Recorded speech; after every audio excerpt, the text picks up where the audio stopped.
My name's Adele Onyango and welcome to another episode of Legally Clueless. No, seriously, I have no clue what I'm doing, but I'm pretty sure I'm not the only one.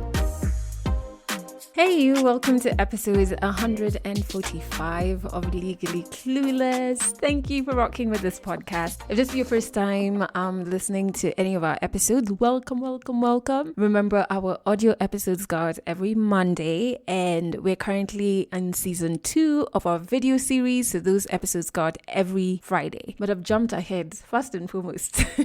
Join our Insta fam, that's at Legally Clueless Podcast. I've put a link to that in the show notes. If you want to chit chat about the podcast on Twitter, please use the hashtag Legally Clueless so I can stalk you. Ooh, we were also on Facebook, which I really have been leaving out. I keep forgetting our Facebook page, but a link to it is in the show notes. And then finally, check out our YouTube channel. When you're there, you'll see season 1 of our video series. You'll see our tour series as well. And we're currently in season 2 of our video series. So there's some awesome episodes and shows on our YouTube channel for you. Speaking of our video series, the most recent episode that went out on Fridays, one that I'm very excited about because it features one of the top African women in esports today, and she's from Kenya. Her name is Queen Aru, and she talks about loads of games that I have no idea about.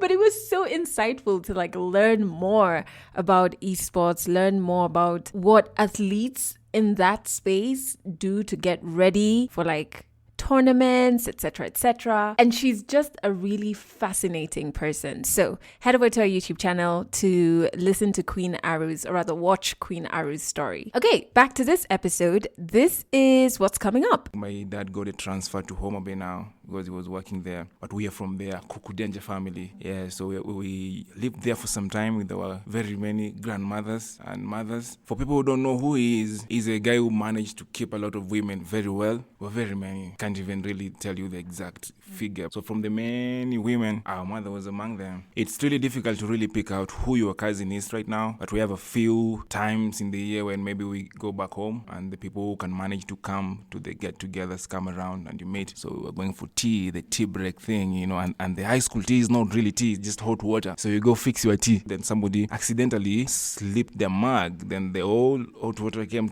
at my back. Being just from one who just came the other day, I decided to hide it and run to class. That's Caleb, and we'll get to his story a little later in this episode. It's actually a story we recorded in Nakuru during our tour in August, and so I'm very excited for you to listen to it a little later. Let's now jump into the song of the week, which is a song that I really love. I think it came out last year, but I really dig this artist, and I can't believe I've never shared any of his songs, although I think of most of them as pieces. I've never shared them with you. Anyway, we are correcting that in this episode. So his name is Londrell, and the song that I want you to check out is called Gratitude. I will put a link to it in the show notes. It is beautiful. So Londrell is a writer, he's a poet, and so his songs are like spoken word almost, but some are like conventional, traditional songs. He has some that are meditation pieces. He's just so awesome. So awesome. In fact, okay, yeah, check out Gratitude. And then there's another, but you know what? That one deserves its own episode.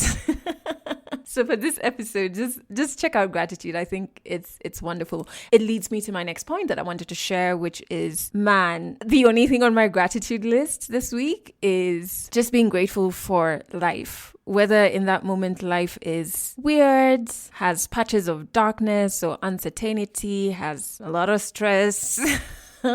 I'm just grateful for it and claiming my life and just being grateful for my life and for the life of my loved ones. I feel like some things have happened this week that have made me very aware of life and how fleeting it is. I'm honestly just grateful that I have it, and those that I love are still here, still breathing, and I can talk to them, I can see them, I can meet them. They're here, which is strange because I think sometimes you go so far into your grief that you're so focused on that person who's not here. Sometimes you're not really conscious about the people who are here, the people who you truly love and are here.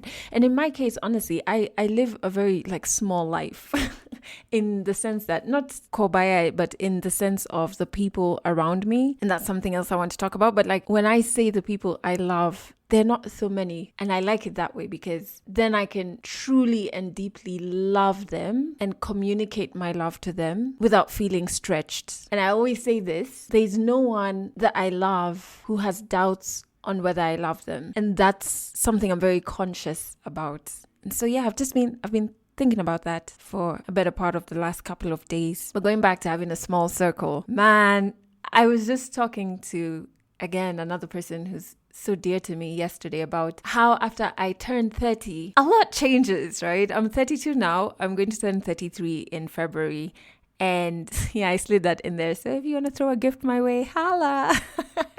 I've said this before. I love the clarity that my 30s have brought me. I feel more comfortable here than I did in my 20s. But another thing that's come up is that you really shared friendships. It's not like in your 20s where you shared friendships because you guys got a nat, like you had an argument and it ends badly. No, I'm sure there are people in their 30s who have altercations, but for me, there's no altercations. You kind of just wake up and realize you're not aligned anymore. I remember my sister Anne-Marie, who's been on the podcast before, she told me sometimes you don't recognize when you're in the friendship that some friendships are for a season. It's only when they come to a close that you're like, oh yeah, okay, yeah, it was for that time, you know? And another thing that's happened in my 30s is like you reconnect with previous friends who, I don't know, you just lost touch with, or I don't know, there was a lot of distance in your friendship, but you reconnect and it's so magical because even though years have passed, like you're suddenly so aligned in values, in who you are, what you stand for, what you want to achieve.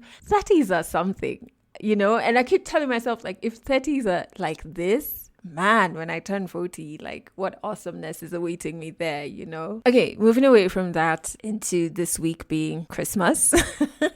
Now, if you've listened to this podcast over time, you know this. Christmas is a big deal to me. It's been a big deal for me growing up. My late mom would go all the way, and in turn, so do I and my sisters. So you know, when it comes to like putting up of the tree, decorations all over the house, all over the gate, all over the front door. Like literally, if you go to any of my sister's houses right now, which I've done, we do the most. And on Christmas Day, we would all have lunch or whatever as a family. And even after my mom passed, my sisters and I continued that. It used to start off with lunch, but then now we're just like, anyway, come from breakfast, we'll meet at one person's house and just like eat the whole day. It grew from being just us to obviously as people got hitched or got kids, things changed, right? As their families expanded with my beautiful nieces and nephew who are just literally my world. Our traditions, I feel, must expand as well, you know, take new shape, include new people. And I've been thinking about it, maybe even it's time for Fal and I to develop our own traditions, which is strange because his culture is very different and he's learning Christmas from me. But this year, things are expanding, you know, and it's at the beginning, it was scary, which is strange because it's like, it's Christmas. It's not a big deal. But then again, it is because of like how it's attached to things we used to do with my mom. But yeah, you get it. But I was also thinking about it. There are parts of me that wonder about this Christmas thing. I am not religious at all. So I don't do anything aligned to that during the holidays. So I won't go to church. I won't do it because I don't do that any time of the year. It's just not what I believe in. I'm also in a space where I'm really trying to have a more African, more Luo, which is, you know, the tribe I'm from, identity. And I am damn sure our ancestors were not celebrating Christmas. So there's that. I'm trying to like navigate that and just be like, is it time? Is it time to let go of this? But I'm giving myself time and grace to unlearn and relearn if need be. And who knows what I'm going to be putting up next year. I still think it's an important time of year to kind of like sit and celebrate the passing of an entire year, to kind of like congratulate yourself, meet with loved ones, have that time to really connect and gift each other because you're African or not, gifts will be given. That's not a part I'll ever give up. I really love presents. Like, you could give me a spoon and I would lose my mind. I don't know. I'll probably keep that. Whatever tradition I come up with, gifts will still be at the core of it. So let's jump into 100 African stories. The storyteller's name is Caleb. He works at Colib, who were our partners in Nakuru for the tour we did in August. And I love his story. He shares about growing up as part of the Akuku Danger family. For those of you who do not know, who are not from Kenya, it's a family that was written a lot about in the press, etc., because it's this guy who had so many wives and hence so many children and so many grandchildren. Quite a few. I don't want to say a number because I can't say for sure, but they were many enough for him to get onto the press. So Caleb is part of that family. So he talks about that experience. He speaks about leaving Homabay, which is a county or a city in Kenya, to pursue his dream of becoming a radio presenter. 100 African stories on Legally Clueless. Stories from Africa. My name is Caleb Koyo. I'm 25 years old. I was born in Ndiwa. With my twin brother. His name is Washington Bahati Koyo, together with my twin bro and family. That's my dad and mom. Then I think my dad got a transfer to Homabay now because he was working there. But we are from there, Akuku family. Yeah, so we lived there for some time with our very many grandmothers and mothers. So for people who don't know who he is, he's a guy who managed to keep a lot of women very well. And from that, we were born. We're very many.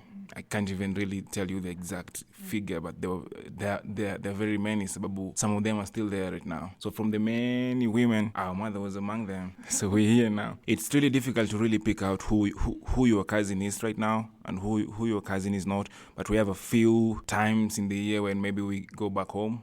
And the people who can manage to come to the get-togethers come around and you meet, but you're not going to remember them after that for some time. So, yeah, so just a few of them, just a few, the close ones, maybe my mother's sisters, the ones she was closer with. Yeah, you still talk. I think I can't really say anything weird or negative about it, because if our grandpa didn't have the many wives, maybe I could not have been born. So first of all is to appreciate that first, because he did that and we're here now. It's anybody's decision to really decide. Right now it's really tough. Economically to really manage all those women. So, economically, no. But if somebody can, why not? As long as they're going to take care of them and, not throw away the family and all that. So depends on the person. My primary school life was really amazing. I had the chance to go to school at Homabay Primary. Me and my twin brother, class 1 to class 8. So it was nice. But then again, I think when I was in primary school is when I met people who really shaped my mind. Friends who really helped me understand what language is and what you can do with language and how powerful language is. I met a teacher. His name is Mr. Omulo. I don't know if he's going to listen to this, but if he's really listening, he really shaped our mind, start reading newspapers early, start write articles early. Even if you're going to copy an article straight from the newspaper, lie to yourself that it's yours. Yeah. You just steal it. But it's developing your love for the culture, and later on you start creating your own articles and stories. So I think the most important thing I really came out with is just starting to love the language, starting to appreciate how powerful word is. Class 8 was nice. I cleared class 8 in 2008. But then again, just to take you a little 2 years back, I stayed with my late uncle for some time, for like 2 years between class 6, 7, and 8. That life really shaped me for the life in high school. Starting to stay alone, starting to understand the way things happen. Some of the decisions your parents maybe make that you don't really understand or you don't really agree with. My uncle was a nice person. I stayed with him when I was in primary school before clearing class 8, because he had only one child who also passed away. So I was the only child now. It was only me, uncle, and aunt now, and we were away from the road and everything. No vehicle, no shop, rural, and truly. So when we stay there, just those moments at night, he's telling you a few things. Then he was also sickling. You share his drugs. Ushaikula dawa, yani dawa za mgonjwa unakula alafu ni tamu. Yeah, so it was nice. So I think that solitude life with him really set me up really well to really go through my high school and everything. So I left him when I was going to join high school because I had now to go back home and go to boarding. So meaning I had to leave my uncle and leave my aunt, and that was really tough because there are people who really, put me through the ropes really, really well, kimaisha and all that. So went to high school, Homabay school. Our principal insists you say Homabay school, not high school. Memories of high school. First memory, I think, is not a good one. When I went to high school, the first Sunday, I went a little bit late, 1 month after everybody had gone to school. The first Sunday, I think it was on a Sunday at around 11. So we were going for tea, the tea break thing, and the high school tea is not really tea, it's just hot water. So you go fix your tea with your own sugar if you have it and all that. So we go for the hot water at the dining hall, and you just unaenda unachukua chai huko juu, then somebody accidentally slipped their mug, then the whole hot water came to up at my back, And being just from one who just came the other day, I decided to hide it and ran to class. So I really didn't know that anybody saw me. So I just went and just chilling in class. Then kumbe, somebody saw me. I think it was a health captain or something. He followed me to class. Yo, how are you? You've been banned. I'm like, no, I'm good. Then he insisted. Then everybody was now trying to, come around and see what's going on because that's the prefect with the blue shirt. So I was like, oh, I'm fine. Then we went to the hospital. We rushed just, I think 1 kilometer or 2 kilometers, Homabay Hospital. Then we get drugs. What makes this thing even worse is not even the ban or anything. When we get back to school now, the person at the gate was a family friend. So he tells me, Baraka, how are you? Are you sick? I'm like, okay, I'm not sick, but I've been banned. Can I call your dad? I'm like, okay, call him. Then just immediately, my dad arrived at school. I'm like, okay. Was he at the gate? Hapo nje tu ama what really happened? Because he came in so fast. But when he got there, he was not really concerned about me. It's like, chukua some brufen. Give you some brufen. I'm like, okay, cool. I'll come back and pick you. So after a week, my dad said he's coming to pick me, to take me home, to recover from home. So I go back to the person at the gate. I'm like, Then he tells me, it was on a Sunday. He tells me, you remember your uncle you used to live with? He died. He's being buried today. Kumbe that day we went to the hospital. They also came in. So I missed that. Then nobody told me that. And people knew his son because we stayed together and all that. So I missed all that funeral. I didn't know where he was buried and all that. So I think after a week from that, we were now going for half term. So we go back home. I find people. They just finished the burial. Everybody's back home. Like, he was his son. He was also, he died. He was also at the hospital. Maybe he knew. I was like, but you people never came for me. So that thing pretty much hurt me. Yeah. I think mpaka leo. But some decisions you don't understand why they're made when you are a kid. But maybe you won't understand them forever, or when you become an adult, a father too, you start to understand them. So that was the worst memory about high school. The best is I met brothers who I was never born with, from the same mom, and they're still my brothers up to today and into the future. The best also, if you come from Homabay, it's a very the school we were at is a very good school, and you meet different people. Because before that I had not really met as much people from different places, different cultures, different ideas, some bad, some good. So just being thrown from staying with my uncle and my aunt to now staying with everybody with different behaviors and all that. So I have to really pick. I want to go with this one. I want to really borrow some ideas from this kind of guy. Just get it to really try and make right decisions in between all these people. I think that was the best experience ever for the 4 years we stayed at Homabay School. The discipline was dope because when I was joining Homabay School, it was like a day school, but it was a boarding school at the same time. So people used to strike when they like, go home when they like, decide to eat whatever they want to eat. Chess teaches out of preps time and all that. But I think around that time we had a new principal, Mr. Andrew Bob. He was strict disciplinarian. He said, I'm not going to cane you, I'm going to beat you. And he started that very, very, very, very tough. So from Form 1 to Form 4, we had kind of a different breed of students coming in, because I think what he did was stopping the admission of students from the area. the local people, if you suspend them, they're going to meet you in town. If you do this, they're going to meet you in town. So he said, I'm not going to admit very many people from Homabay. Instead, I'm going to pick people from Mombasa, Kisumu, different places.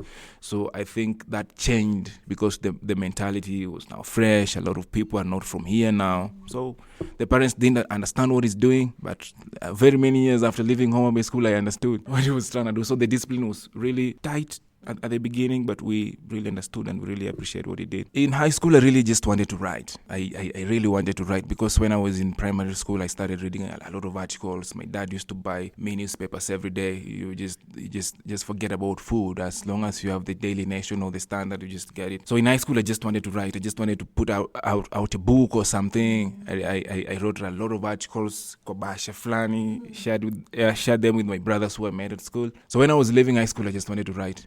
And maybe get into media, which I didn't know whether it's blind media, broadcast media, or print, but I just know one day I'll just be a writer, just like, Adriano Nyando is a very nice writer. When I finished high school, I was called to Egerton University to pursue a degree in English and literature. Then I'm like, whoa.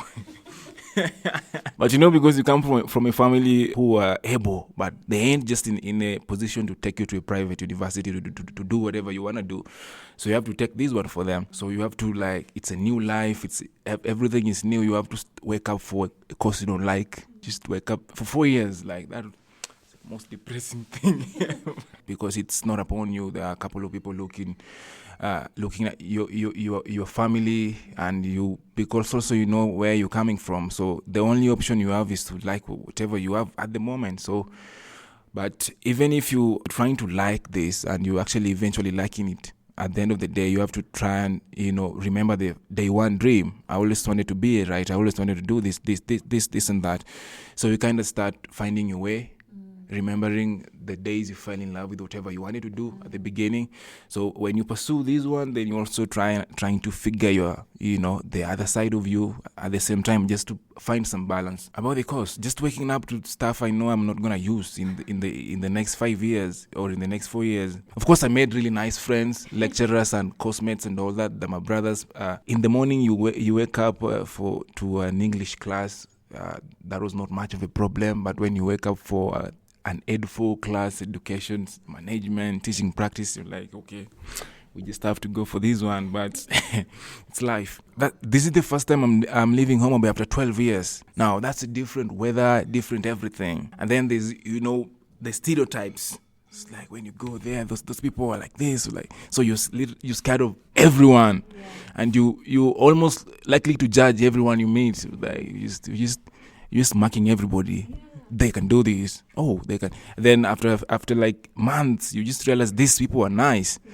And you have to make this place your home again. When I came to Nakuru, the first time I got to Nakuru, it was at night. So I really didn't know where I'm going to. The person who was communicating with me on the phone just told me, when you see a lot of lights, just know you're in Nakuru. So we get to town, take another vehicle straight to Njoro. It was very cold, very, very, very, very cold. So I think you just have to get used to it after a few days. But that experience was just the cold, and then the people are speaking maybe too fast, and many of them are speaking in a language maybe you don't understand at that time. So you're trying to really understand them real quick, and also you're trying to remember everything you've been told about these people. When you coming from the village, coming from your location, the stereotypes and stuff. So it's upon you now to make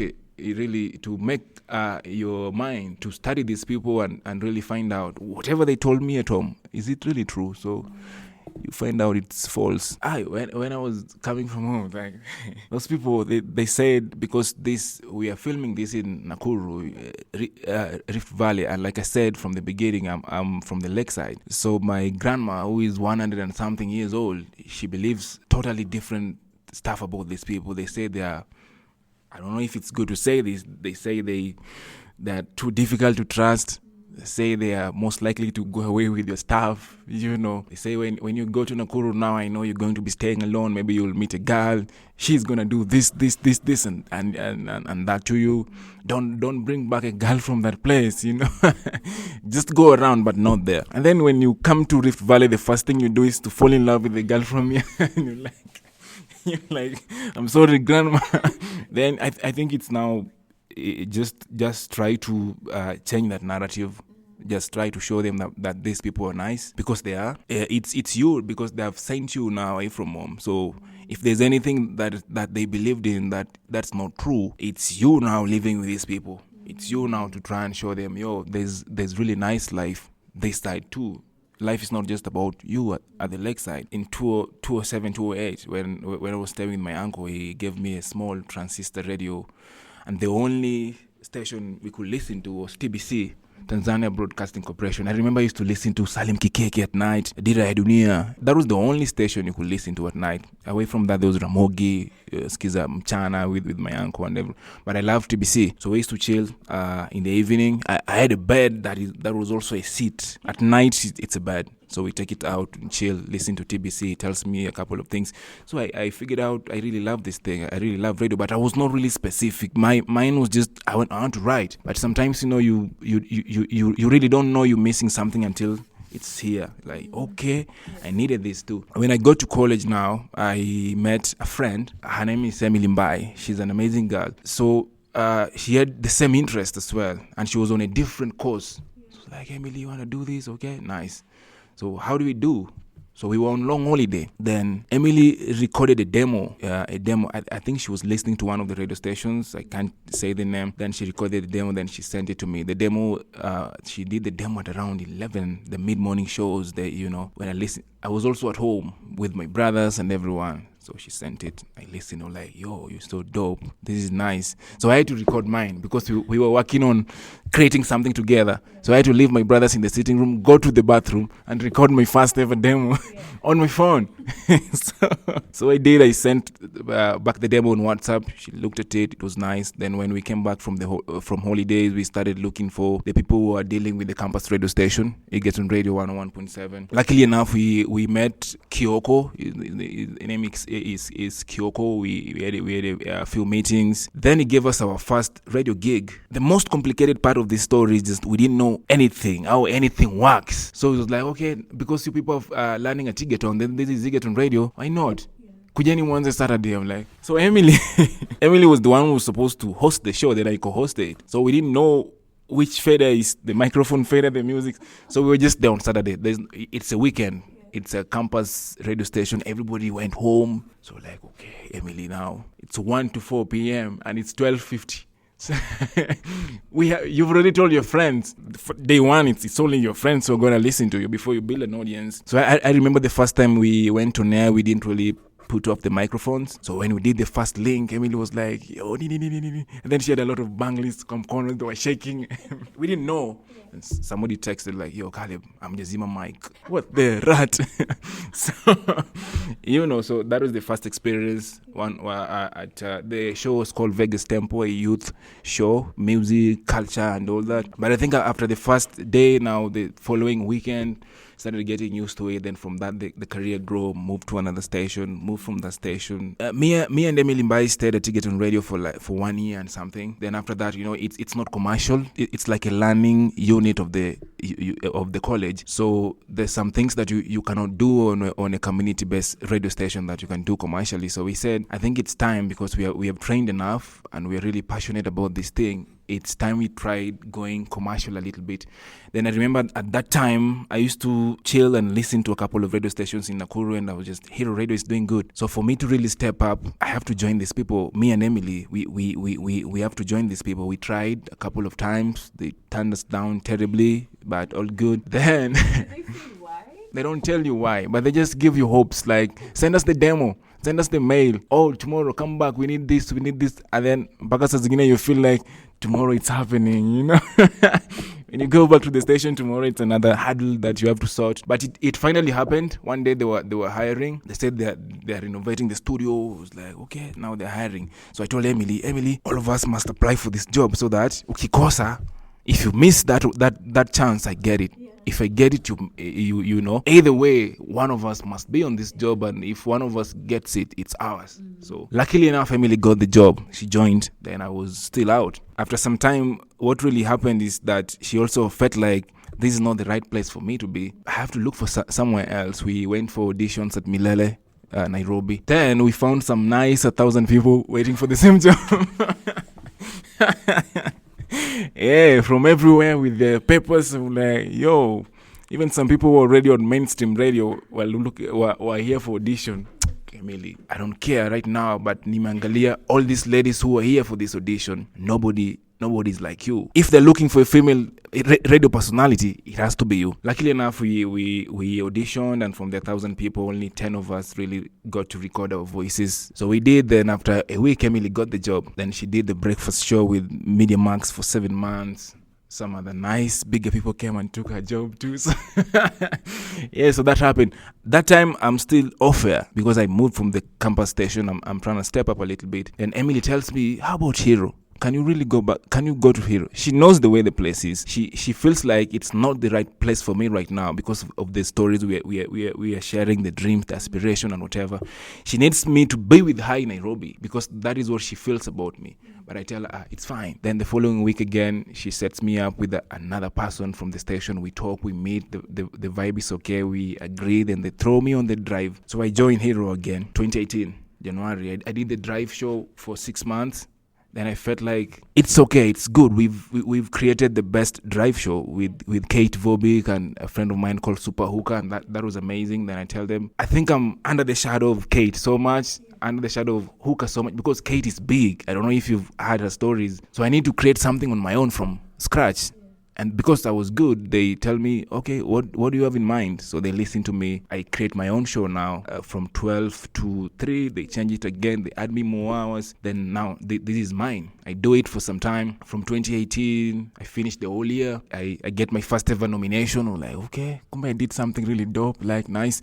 2019, we go in. It was crazy. I got 5 nominations. I won one of them. I won the Onimi Awards, Nakuru Radio Presenter of the Year 2019. And because the award didn't happen last year, so I'm still the yeah, so that really happened. But after some time again, I'm not on air right now. I stepped out. I think sometimes you feel the only way you can really move ahead is to step away from all these things you love and ask yourself if you really love them and figure out things, learn, get to inspire yourself differently. Right now, I'm still talking for food.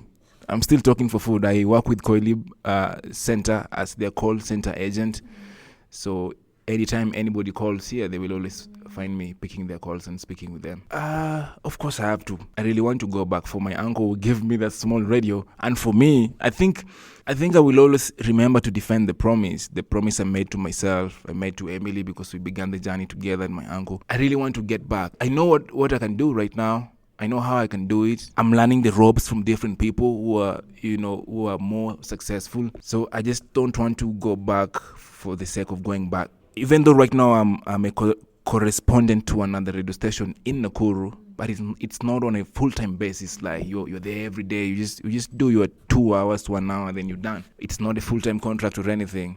So for me to really go back full-time, first of all, the check has to be big. Definitely, because it has to be big because you know what you're bringing on the table. Yeah, so when you know what you're cooking, then you can easily eat it alone. If nobody else wants to eat it, you can easily eat it, all of it alone without complaining. So if somebody wants to buy it, they have to really buy it well. So that's the only thing right now. If you have to go back again right now, as soon as possible, a good offer has to come. But you also have to work for that good offer, put up a good fight, good catalog for the offer. So it's fine. Catch more African stories in the next episode of Legally Clueless. I hope you enjoyed that story by Caleb. I really did. I absolutely love his energy, and I can so relate with the bit when he was talking about his first radio show. The number of times I forgot to turn off my mic and once even cursed on air. Like, well, my mic was on. I say the F word. No, I say the S word. Oh, why am I censoring myself here? I said shit, right? The reason I said it was because I just realized the mics were still on. But then I said it before turning off the microphones. I was like, and my producer is like yelling. Like, what the hell is going on in that studio? And this is my first ever commercial radio job. So when he talked about that, I completely was like, man, I feel you. I think he's definitely got the personality, drive, and voice. So when it comes to radio, I hope the universe grants him his desires. If you want to see Caleb, he is in our tour series episode. So look for Legally Clueless Tours Nakuru on our YouTube channel and you'll be able to spot Caleb in that episode. Do remember that if you want to share your story on this podcast, all you have to do is click the link in the show notes, fill out the form, and I will get back to you. Of course, I'm not recording any stories until January, but you can still fill in the form. And from January, we'll pick it up from there. Also, remember this podcast. Let me be serious. This podcast plays on Trace Radio in Kenya. So you can catch it there every Monday and Wednesday at 12 noon and 11 p.m. and every Friday at 12 noon. Just go to traceradio.co.ke for a list of frequencies, especially if you're traveling around during this festive season and wherever you are, maybe there's no network or something, you can tune in the old school way and you'll still find the podcast there. Well, that's for you who's in Kenya. All right, I have to end this episode here, but I'm going to be seeing you. I'm going to be hanging in my head, by the way, we are BFFs. I'm going to be hanging out with you next week after Christmas. So let me just wish you a very wonderful Christmas, drenched in love, drenched in peace, drenched in calories, drenched in you just spoiling yourself. I just want you to do that not only for Christmas, but like even into the new year. You've earned it. We made it through a crazy year. So I'm sending you all of those good wishes and we'll catch up next week. That's it for this episode of Legally Clueless. You can share this podcast with your friends. You can keep it for yourself. I'm not judging. Just make sure you're here next week for the next episode.